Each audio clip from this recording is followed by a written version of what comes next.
Stop shoulding all over yourself, because take should or what if out of your vocabulary, because there is no should. A practice is a practice, and it's as individual as you are.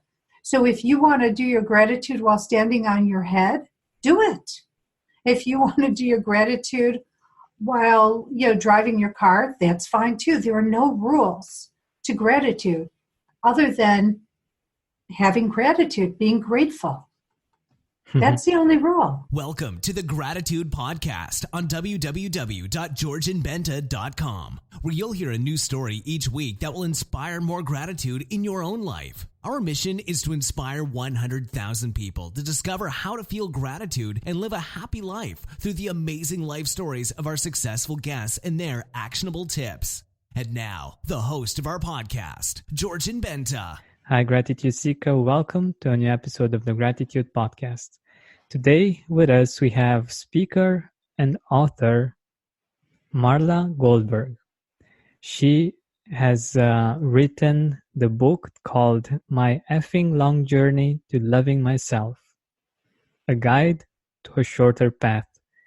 And we're here today to talk about self-love, about gratitude, and most probably a little bit about Bali, since we both had the experience of going there. And I think we'll have a lot of fun. Marla, welcome to the Gratitude Podcast. Thank you, Georgie, and I am grateful for being here. Thank you. So let us know a little bit more about you, about what you're doing.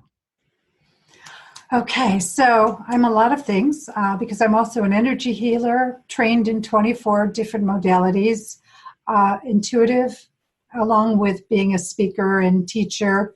I am also host of Guided Spirit Conversations podcast, and like you said, best-selling author of my latest book, My Effing Long Journey to Loving Myself, a guide to a shorter path. Beautiful, beautiful. Now that we got to know you a little bit, let's go deeper. And first thing that I wanted to ask you is, what is gratitude for you? How do you define it? Oh, wow. I love gratitude. Gratitude is everything and everywhere.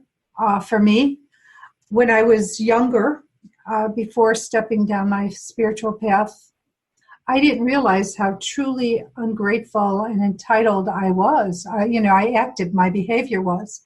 And when I became an energy healer, when I started going down this path, and as I grew in this role, gratitude to me is everything. I have a gratitude practice in the morning, every morning, and I have a gratitude practice as I go to bed. And what I've realized is that absolutely everything, for me, as simple as having a toothbrush, having a really nice roof over my head, having toothpaste. I'm grateful for it all. If there's, beautiful cloud formations, it just opens me up. And what I have found that since having this gratitude practice, that I am just more appreciative of everything that I have in my life and every experience, positive and perceived negative, that I have to go through. I definitely share that experience, and it really changes that stuff, and it really changes how we live. How do you feel? How differently do you feel now compared to when you weren't feeling grateful? How do you perceive life? How do you live life in comparison? Well, so compared to, I'll go with the old way. I was not, I wasn't happy. I wasn't joyful. Now I wake up happy every day. I sing. I move with just happiness and bliss that I didn't have before. That's probably the biggest shift that I could share, because now the simplest things make me really happy. It doesn't have to be big. They don't have to be giant acts. It could be something as small as somebody giving me a flower off the street. or off a bush. And it makes me smile. I'm so grateful that somebody would think enough of me to give me something, whatever it might be. That's so nice. And yeah, life is actually made up of these small moments, and sometimes we forget to appreciate them for different reasons, but when we do, it's really like even the small things like these, that they can have a really big impact on us and can really make us feel amazing. But I also wanted to ask you, how did you find gratitude? Like, not just the idea of it, like the concept, but actually experiencing it deeply for the first time. Oh, that is a great question. That is a really great question. I don't know when it happened, because the shift was very subtle for me. And as I think it was, I just kept incorporating more and more gratitude into my life and saying I was grateful for all my circumstances, even if I get stuck in a traffic jam. I'm grateful because I just assume Spirit's keeping me safe from being in an accident or from having something happen. But when I finally realized how grateful I was for the life that I'm now living, God, it had to be years ago, but I remember just looking around me and just feeling so happy for the life that I'm leading. And that's when I realized about all the big things, and even more importantly, all the small things, because I think it's the small things that really have a larger impact on us than the big things, if one pays attention. And then I just looked around me and I just realized how happy I had been for a long period of time and how happy I currently am in my situation. That's quite interesting. And yeah, I believe that it's very similar to our experience as well, like how we perceive life and how we perceive the experience of it. And this is what actually changes, and the most powerful part, basically. It is, and I hate to use this analogy because someone will go, really? But it's either like weight loss or weight gain. It happens slowly, and it's accumulative. So the weight comes off accumulatively, like you just don't lose 20 pounds overnight. It happens. You don't gain 20 pounds overnight. That's the same analogy I have about realizing, when you bring gratitude into your life, like how it accumulates and it builds up, and all of a sudden you realize, wow, I am just so happy and I'm grateful for the place I'm in. I know it's a weird analogy, but it's the one that came to. I think it's great because it's very visual. Like we can all relate. We all lost some pounds and we gained some pounds, and we can really see it. We can really understand how it is, because the hard part about these kinds of concepts is that they aren't visual. Like, if someone is successful on the outside, for instance, if they have like a big house or a fancy car, you can see that. But with these things, it's something that's deeper, that's not always visible. And I think it's always great to have these kinds of analogies so that we can actually see and actually make a comparison with something real that we can feel, we can touch. And I think that's actually a great idea and a great way of seeing gratitude and how it impacts us in time. Thank you. my pleasure. So what I also wanted to get to in our time together is what you're doing each morning and each night before going to bed. Like what is your gratitude routine? So the first thing I do, and I usually do this when I'm walking my dog. So I'm like one of these people that look like I'm talking to myself, but I believe in praying out loud. And I have a very long prayer practice. But the first part is I always, say something to the effect of, I greet you, Spirit, with love, joy, and gratitude, grateful for everything that I have in my life.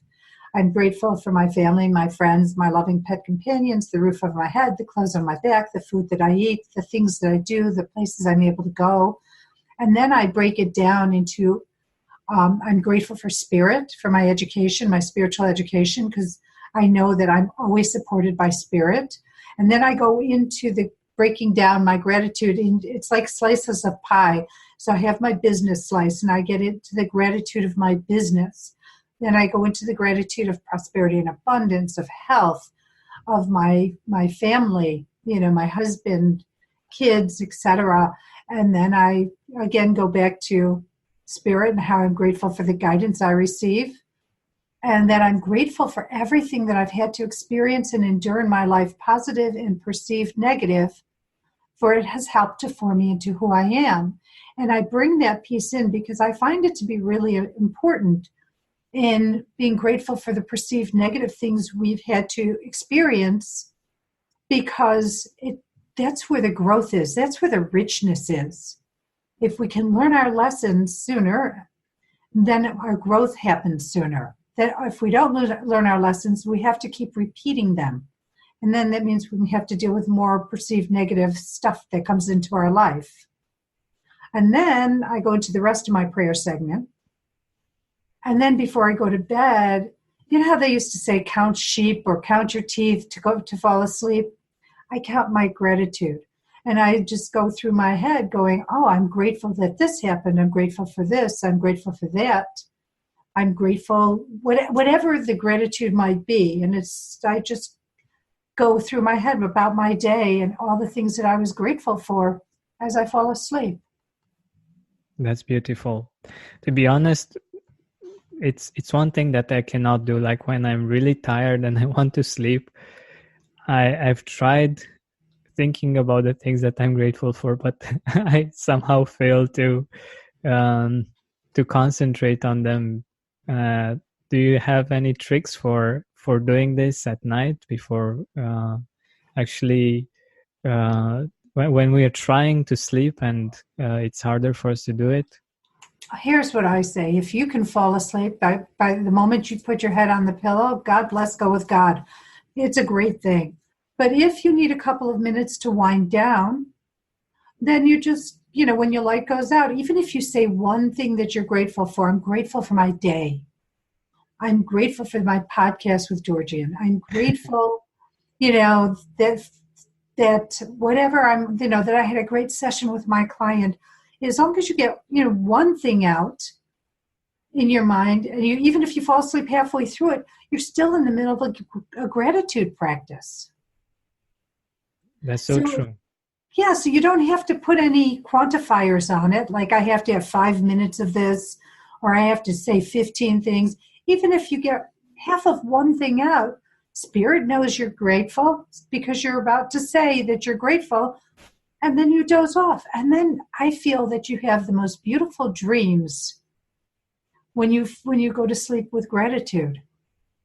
I love that.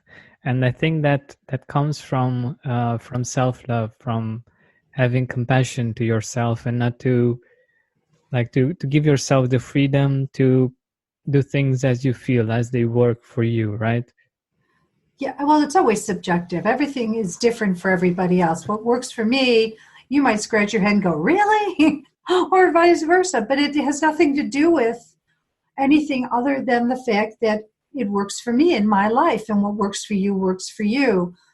And, having whatever you're grateful for, whatever your practice is, there's no judgment. You make it your own. It's like your fingerprint. And that's how I look at it. Yeah, it's a beautiful idea and a very empowering one, because we think we must do things in a certain way, and if we don't do them, some people actually have a tendency not to do them just because they know that they cannot do them how they should be done somehow, you know? I do, and I'm going to say for your audience, stop shoulding all over yourself, because take should or what if out of your vocabulary, because there is no should. A practice is a practice, and it's as individual as you are. So if you want to do your gratitude while standing on your head, do it. If you want to do your gratitude while driving your car, that's fine too. There are no rules to gratitude other than having gratitude, being grateful. That's the only rule. That's perfect. That's perfect. And I'm hoping that it's liberating for many of our listeners, knowing that they can actually do it however they feel like. And sure, there are all kinds of ideas, and I'm happy that we have had so many different ways of practicing gratitude on the podcast, that you definitely have many ideas from which to choose from, or that you can combine to create something new. And I think this is one of the wonderful things that we are able to do as humans, to combine different ideas and to create something new, something better, something that fits our own fingerprint, like you said it. It's true. That's my belief. So, and there's so many ways. There are more ways. So there's an expression in America, and Carter has pills. So it means that you can have thousands of different ways of gratitude, but whatever works for you, whatever feels good for you, that's the one that I suggest you embrace. And if you hear one that somebody else does and you like it, see if it feels good for you to do it. The most important thing is, like Nike says, just do it. That's nice. That's nice. That's very liberating, and yeah, it's beautiful. So I'm wondering if you see a connection between self-love and gratitude. I think that yes, and self-acceptance. Because before people get to self-love, you need to learn how to accept yourself, with the duality of life, with the positive and negative. We all have positive traits, and we have perceived negative traits. And I say perceived because what I think is negative, you may think is nothing, or vice versa. And I think that it all goes hand in hand, because when you feel joy and when you feel, you start to feel happiness. When you feel happiness, there's more acceptance, in my opinion, of the circumstance, of who you are, what you are, which then brings you to the self-love piece. Because when you accept yourself, whether maybe somebody thinks that they're too tall, too short, too fat, too thin, but when you sit there and say, but this is who I am, and inside I am a great person, and I'm supportive, and I'm loving, and I'm funny, and I'm smart, then that's what it's about. And being grateful for the attributes that you have, even the perceived negative ones. I talk about Debbie Ford's book, The Dark Side of the Light Chasers, which I love that book because it talks about your subpersonalities, duality, and learning, because people project things onto us. So for example, Georgianne, if I would say something like, I think you're really aggressive, and you took that to be negative and you bristled, there's a positive part to that, and that is sometimes we need to be aggressive to get what we need done. And so then that turns the negative perception of it into something positive. And then aren't you grateful you have this ability to be aggressive to get something taken care of that you need to take care of for your highest and best good? It's very empowering, because that makes you feel like it makes you not fight it anymore. And what's the sense of fighting it? It's like a salmon going upstream. There's no reason to fight it, because we're not put here to have struggles.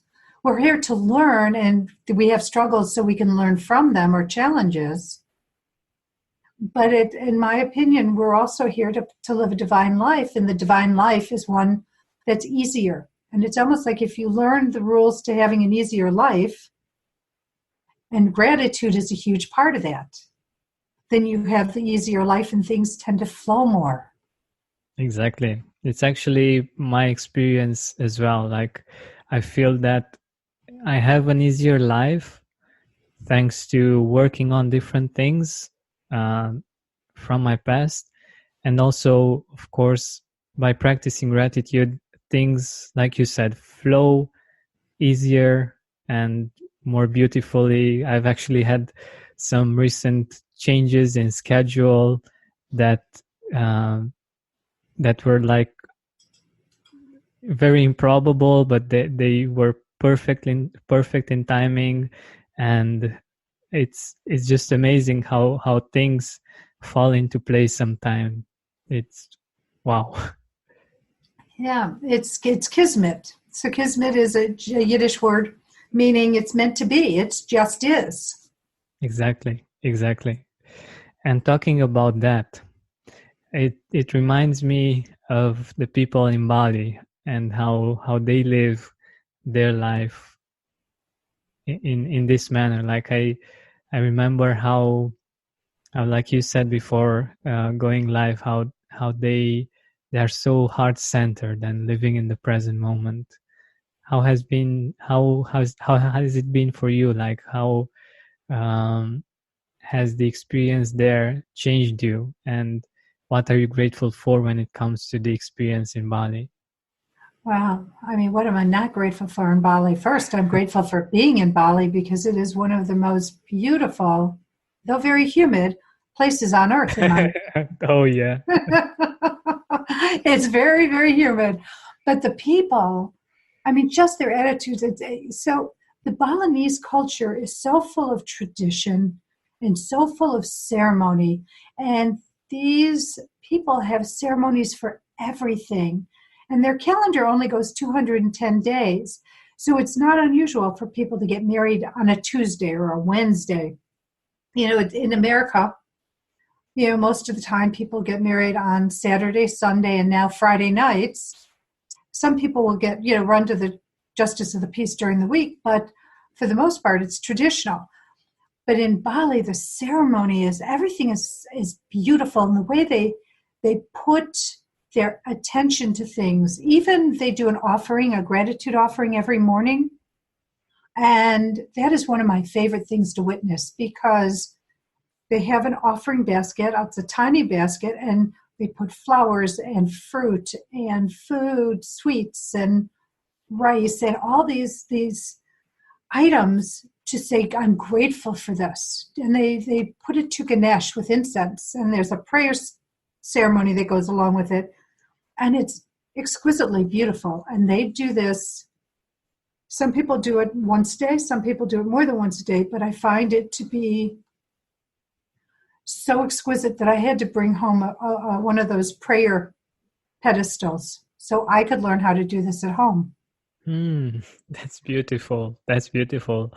What our listeners might not know is that they do this every day, and they put the offering um, like at the doorstep of their house or the business. So one thing to know if you're going to Bali, it's to make sure that you don't uh, go over them. Like you might find them on the pavement, and yeah, it's something amazing to see them everywhere. Like I've actually seen them in the airport. Like Yes. there were like Gucci and all kinds of big brands like these that had shops there, and still they kept their tradition, and they did this offering there as well. And it was such a beautiful combination between the new, like the Western culture somehow, and also their tradition. And I thought that was beautiful. It is beautiful. And I mean, there's so many, I mean, they celebrate the new moon. They celebrate the full moon. So if you go to a purification temple, people line up on the new moon and the full moon to do their praying. And there's always gratitude that goes along with it because everyone brings gratitude baskets or offerings. And sometimes they're really large, sometimes they're small, but they pile them one on top of the other as you're going through the fountain so that you're showing gratitude for the prayers being answered or the prayers being heard. That's beautiful. Like I remember how simple they live and how in touch they are with nature, with how generous nature is with them. Because to be honest, like it's really the vegetation is really rich there. Oh, it's so rich. It's beautiful. Yeah, you feel like you're in the forest somehow. Like there's so much nature that you feel that there's more vegetation than there are buildings and people and so on. It's really beautiful. And it's not unusual for households to have their own little rice paddy, so they grow their own rice. And the rice tradition is so that alone is beautiful to watch the rice growing. And then when they reap, they sow their rice and how they get the rice kernels off of the plants and how they dry it. I mean, each phase of it has got its own form of awe and amazement, in my opinion. I love that. I haven't seen that, but it's a really beautiful part that it's still left to explore there in Bali. So let us know a little bit about your book. So my book, My Effing Long Journey to Loving Myself, A Guide to a Shorter Path, is semi-autobiographical. So it's a story of my life. Before I learned what I call my TTTs, tips, tools, and techniques, and afterwards, and so I have in the back of the book 14 TTTs. And what I do is, as I'm writing the book, I interject what I would have used if I would have had these tips, tools, and techniques at my fingertips earlier in my life. And then once I did start going down my spiritual path and learning these and incorporating them into my life, how it shifted my life. And it is, my goal, what is my mission? Thank you. My mission is to help someone learn to release anger, stress, forgiveness, learn how to forgive others and themselves faster than I did so that they could get on a happier trajectory in their life earlier than I did on mine. And then learning self-acceptance, as I like to say, warts, wrinkles, and all. And ultimately self-love and living in a place of self-love where you do things to honor yourself. We are our own worst judges and worst critics. And I don't think anybody could ever talk to us as badly as we talk to ourselves. And if we could just learn to be more loving and gentle when we talk to ourselves and more forgiving of things that we judge ourselves on, it would make your life just happier and make you happier as an individual. And that's what my mission is, to help those learn to get into this place sooner. That's beautiful. That's beautiful. And I think that this comes from a great place of generosity and of compassion for other people, knowing that you've been through something and you really don't want other people to have to go through such a long journey to get to where you are right now. And thinking about our journey, who are the people on your journey that you're grateful for? I'm sorry, one more time, Georgian? Yeah, sure. So who are the people in your life on your journey that you're grateful for? Yeah, I'm grateful for every single one of them. I mean, on a daily basis, I'm grateful for my husband because I have a relationship that I'd always wanted, a kind of relationship I always wanted and didn't know even existed. So I'm always grateful, but I'm grateful. I'm grateful for them all, and I'm saying the ones that broke my heart, that brought me to my knees, because eventually I learned from it. And the learning is where the growth takes place. And in the growth, in the lessons are the gifts and opportunities. And you just have to look and find them. But if it's one person, it's my husband. But absolutely every relationship I've ever experienced in my life, positive and perceived negative, I'm grateful for, because it all helped me to become the person who I am today. And I'm grateful that I'm heart-centered and I'm loving and I'm compassionate and I'm supportive. And I never do anything with intentional ill, with anything ill behind it. I don't, I'm not premeditated. I don't try to hurt people. I like to think I live a very heart-centered life, very much like the Balinese. And come from a really good place and a sincere place. Beautiful, beautiful. So we're nearing the end of our time together, and I wanted to ask you, where can our audience find you? Where can they see your work? Well, if you would like to check out my website, I'm at www.marlagoldberg.net. And that's Goldberg, like the TV show in the United States, marlagoldberg.net. If you want to email me, I'm at Marla at M like Marla, G like Goldberg, healer, HEALER.com. Awesome. Thank you so much for being here with us and for sharing so many beautiful insights and so much gratitude. Thank you. Thank you, Georgie, and I'm so grateful to be here, and I'm grateful for you doing this amazing show. Thank you. Thank you. Hey, Gratitude Seeker, thank you so much for taking the time to listen to this interview. I really appreciate it. And if you could think of one person that would also benefit from it, share it with them. It might actually be the inspiration that they need to make their day or maybe even their life much better. Thank you so much once again. This has been Georgian Benta. Don't forget to keep seeking and spreading gratitude.